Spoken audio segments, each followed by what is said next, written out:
अब योगी आदित्यनाथ जी को इन्होंने हटाने का पूरा मन बना लिया है और अगर इनकी सरकार बनी तो 2 महीने के अंदर योगी जी को भी उत्तर प्रदेश के सीएम से हटा दिया जाएगा।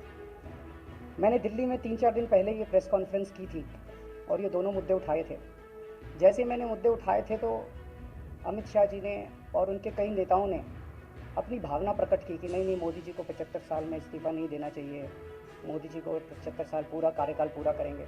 उन सब की भावनाओं की मैं कदर करता हूँ, क्योंकि अपने नेता के लिए जब भी ऐसी बात होती है तो सब लोग सामने आके बात करते हैं। लेकिन बड़ी बात यह है कि मोदी जी ने ऐसा नहीं कहा कि मैं 75 साल पे इस्तीफा नहीं दूंगा, मैं रिटायर नहीं होऊंगा। उनका अपना बनाया हुआ रूल है और मुझे पूरी उम्मीद है कि मोदी जी का अपना बनाया हुआ रूल है और मोदी जी अपने रूल को फॉलो करेंगे। नहीं तो लोग कहेंगे कि मोदी जी ने ये रूल आडवाणी जी को हटाने के लिए बनाया था, जब अपनी बारी आई तो नहीं। तो मोदी जी इस रूल का फॉलो करेंगे, ये पूरा यकीन है देश के लोगों को कि उन्होंने खुद रूल बनाया तो खुद फॉलो करेंगे। दूसरी बड़ी बात जो हुई कि जब मैंने कहा कि योगी आदित्यनाथ जी को 2 महीने में हटा दिया जाएगा, इस पे अभी तक भाजपा के किसी नेता की टिप्पणी नहीं आई है। 4 दिन हो गए, इसका मतलब ये तो कंफर्म करता है कि उन्होंने पूरी प्लानिंग कर ली है और उनके पक्ष में कोई बोलने के लिए तैयार नहीं है योगी आदित्यनाथ जी के। तो उनका हटना अब लगभग तय है कि योगी आदित्यनाथ जी को उत्तर प्रदेश के सीएम पद से हटाया जाएगा।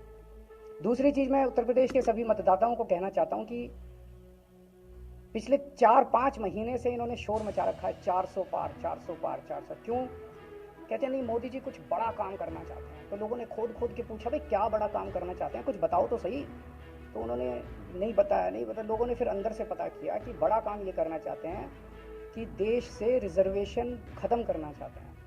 हम जानते हैं कि इनका जो पूरा इकोसिस्टम है, आरएसएस, बीजेपी, शुरू से ये लोग रिजर्वेशन के खिलाफ रहे हैं। इनकी पूरी की पूरी मानसिकता रिजर्वेशन के खिलाफ रही है। तो मैं सभी लोगों को ये आगाह करना चाहता हूँ कि ये बड़ा काम इनको 400 पार इसीलिए चाहिए क्योंकि ये रिजर्वेशन खत्म करना चाहते हैं। संविधान को, बाबा साहब अम्बेडकर ने जो संविधान बनाया था, उस संविधान को ये तार तार करना चाहते हैं। जो देश का माहौल है और 4 चरणों में भारतीय जनता पार्टी चारों खाने चित हो चुकी है और उनके आंसुओं की नदी उफान में है। भारतीय जनता पार्टी जो 400 पार का नारा दे रहे थे, अब समझ में आया है 4 चरणों के बाद, वो बात तो ठीक है कि आरक्षण पर सबसे पहले हमला करेंगे, लेकिन 400 पार नारा इसलिए दे रहे हैं कि 543 में 400 के बाद वो सीटें देख रहे हैं, तो वो केवल 143 बन रही हैं।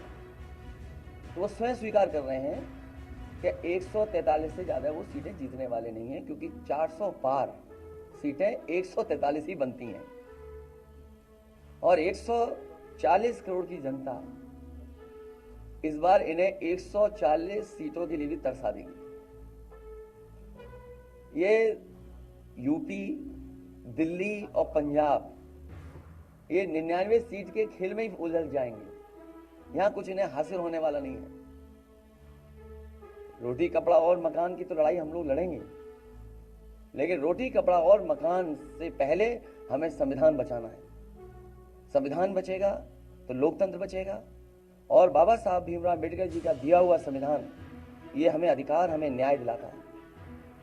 भारतीय जनता पार्टी की इस साजिश को आम लोग समझ गए हैं और इस बार सबसे बड़ी हार भारतीय जनता पार्टी की होने वाली है।